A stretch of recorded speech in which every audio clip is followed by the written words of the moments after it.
দেখতেই সাদামাটা সহজ সরল এই মানুষের নামলদি মনসুর। শুধু মনসুর নয়, ডাহাত মনসুর, যার জুলিত আছে হত্যা মামলা, অস্ত্র মামলা, চাঁদাবাজি, লুটসহ মোট 16 গান মামলা। 11 নভেম্বর রায়তুর আনুমানিক 3:45 সময় তথ্য প্রযুক্তির সহায়তায় বরগুনা জেলার সদর থানাধীন কাঠভুনিয়া 7 নম্বর মুসল্লি বাড়িতে অভিযান পরিচালনা করিয়ে কুখ্যাত সন্ত্রাসী মনসুর আহমেদ প্রকাশ ডাহাত মনসুরে গ্রেপ্তার করা হয়। গ্রেপ্তারকৃত মনসুর একজন পেশাদার ভাড়াকৃত সন্ত্রাসী, চাঁদাবাজ, ডাকাত ও ছিনতাইকারী বলে জানাগি প্রশাসন। ডাকাত মনসুর বিভিন্ন সময়ে চাঁদাবাজি, ছিনতাই, হত্যাসহ বিভিন্ন ধরনের অপরাধমূলক কার্যক্রম করে ত্রাসের সৃষ্টি করেছিল। সে এবং তার 4 জন সহযোগী সহ এই হেলালের ডিমের আড়তে ফাঁকা গুলি ছুড়ে 80,000 টাকা লুট করে নেয়। এছাড়া আমাদের এই আশেপাশের এলাকায় বিভিন্ন সময় ছিনতাইয়ের সাথে তার নাম জড়িত হয়ে আসছে। যেহেতু তার স্বীকারোক্তি মোতাবেক আমরা একটি অস্ত্র উদ্ধার করেছি, তার বিরুদ্ধে অস্ত্র মামলা রুজু হবে নিয়মিতভাবে।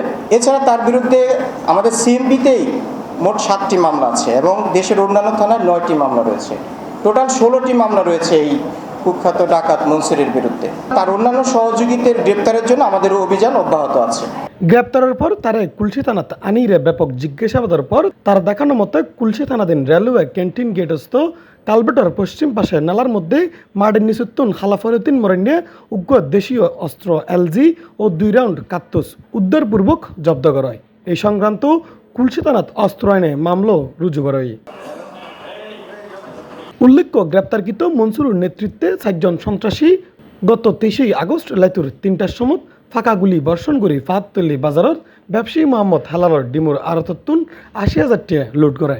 এছাড়াও আসামি গত 4 নভেম্বর কুলসি থানাধীন প্রীতিলতা রেলওয়ে হাসপাতাল কলোনির মনার অটোরিকশা গ্যারেজত ত্রাস সৃষ্টি করে মোহাম্মদ ইলিয়াস নামে এক ব্যক্তিরে গুলিবিদ্ধ করে। কুলসি থানাধীন 2 নম্বর গেটের বেবি সুপারমার্কেট সংলগ্ন আনোয়ার গার্মেন্টসের সামনে গত 21 অক্টোবর সংগঠিত স্বর্ণ ছিনতাইয়ের ঘটনাত প্রকৃত আসামি তাই।